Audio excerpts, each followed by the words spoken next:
Ես իհարկե հարցերելի ունեմ, բայց կսպասեմ երևի վերջում տամ, չչարաշահեմ գործընկերներիս համբերությունը, թույլ տվեք, եթե կարելի է, որտեղ ինձ թվում է մեր ավագ գործընկերներին ուղղված հարցերը մի քիչ կարևոր են։ Պարոն Նիկողոսյան, այսպես տեղեկություն են փոխանցում, որ ձեր եղբորորդին ֆեդերացիայում, ֆուտբոլի ֆեդերացիայում զբաղեցնում է նորաստեղծ ինչ-որ միջոցառումների կազմակերպման դեպարտամենտի պետի պաշտոնը, եւ սա այն դեպքում, որ նա բավականին բարձր աշխատավարձ է ստանում եւ չկան ենթակառուցվածքները, հա, այսինքն գոյություն չունեն աշխատողներ, չկա բաշխվածություն, թե ով ինչ գործառույթ պիտի կատարի եւ նա ստանում է աշխատավարձ եւ զբաղեցնում է այդ պաշտոնը։ Եվ հաջորդ հարցը, որը դարձյալ ձեզ է ուղղված, տոր կազմակերպությունը, որը փաստորեն իրականացնում է Հանրապետական ստադիոնի անվտանգության ապահովումը, կամ պնդումներ, որ այս կազմակերպության սեփականատերը ձեր ընկերն է եւ ձեր միջոցով են այս պայմանավորվածությունները ձեռք բերվում եւ բավականին կրկին մեծ միլիոնավոր դրամների խոսքեր են այստեղով իրականացնում։ Նորայր Ավետիսյանի մասին է խոսքը։ Խնդրում եմ ասեք ձեր ընկերն է թե ոչ եւ ինչ սկզբունքով են ընտրվում այս գործարքները եւ ձեր եղբորորդու վերաբերյալ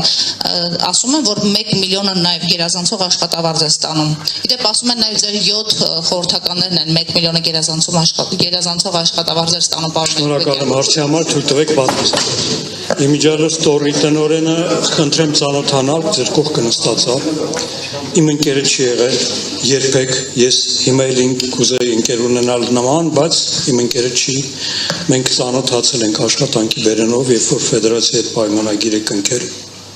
այդ հարցը հանեք մեջտեղից, ծանոթացեք ձեր կողքն նստած։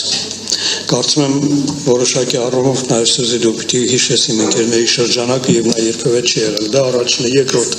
ինչ վերաբերում է եղբոր որդուս, այո, վերջերս նա աշխատանքի անցել Հայաստանի ֆուտբոլի ֆեդերացիայում։ Ընդամենը 1-2 ամիս առաջ, բայց իմ եղբայրը աշխատում է ֆուտբոլի ֆեդերացիայում, տեխնիկական կենտրոն ակադեմիայում։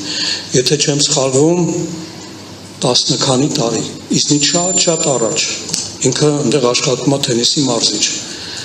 Ես չգիտեմ մի ուրախություն ձեզ թե ցավս ինձ պիտի ասեմ, որ ակադեմիայի ամենացածր վարձատրողը մարզիչ իմ եղբայրն է։ Դա փաստ է։ Չգիտեմ դա ձեզ բավարարես թե չէ, աշխատավարձերի մասով, որովհետև կներեք դուք հիմա ինձ հարցեր եք տալիս, ով ինչքան է փող ստանում։ Ես ձեզ պատասխանեցի, իմ հարազատ եղբայրը ակադեմիայի ամենացածր ստացող մարզիչ է։ Ինչ վերաբերում է եղբորս տղային, ընդամենը 1-2 ամիս նա ունի մասնագիտական հմտություններ եւ դրա նախաձեռնողը կներեք ես չեմ։ Ես պատասխանեմ, քանի որ Նիկողոսյանը մշտապես դեմ է եղել, բայց նրա եղբոր որդին ունի մասնագիտ։ Ես ուզում եք բոլոր 93 աշխատակիցների մասին չեմ կարող պատմել, բայց նաև անդրադառնալով պարոն Նիկողոսյանի ռեպլիկին, միայն մի բան կարող եմ ասել, նրա եղբոր որդին ամենացածր վարձատրվող դեպարտամենտի ղեկավարն է ֆուտբոլի ֆեդերացիայում։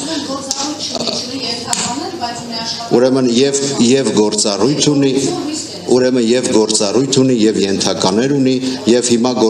օրինակ եւ գործառույթների շրջանակն է նրա անընդհատ ավելանալու։ Ես դա ձեզ ասեմ եւ նորից կրկնեմ, նա ամենացածր վարձատրվող դեպարտամենտի ղեկավարն է, որովհետեւ մեզ այստեղ պետք են եղել ոչ մասնագիտական հմտությունները եւ աշխատավարձը բացարձակապես նայել չի կարեւորել։ Բազմաթիվ գործառույթներ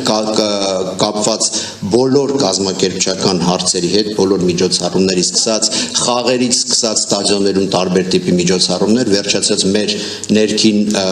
միջոցառումների եւ այլն, բազմաթիվ գործառույթներ ունեցող մարդ է։ Եվ սա շարժման առարկա չի կարող դառնալ, որովհետեւ պարոն Նիկողոսյանը դա չի նախաձեռնել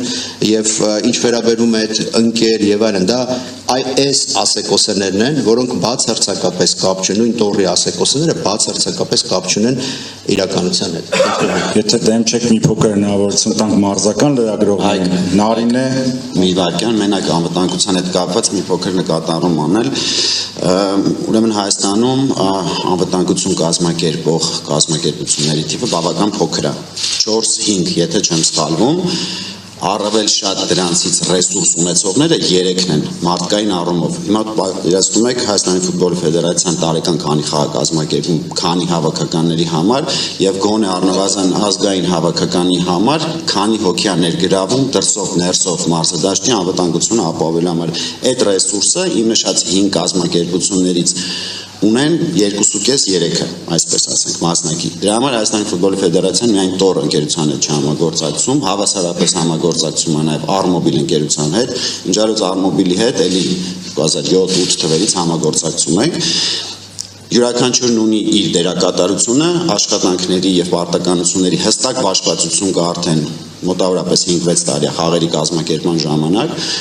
Տոր ընկերությունը այո նաև ֆեդերացիայի կառույցների անվտանգությունն է ապահովում եւ հետո այդ մարտիկ ներգրավում է խաղերի կազմակերպման անվտանգությանը։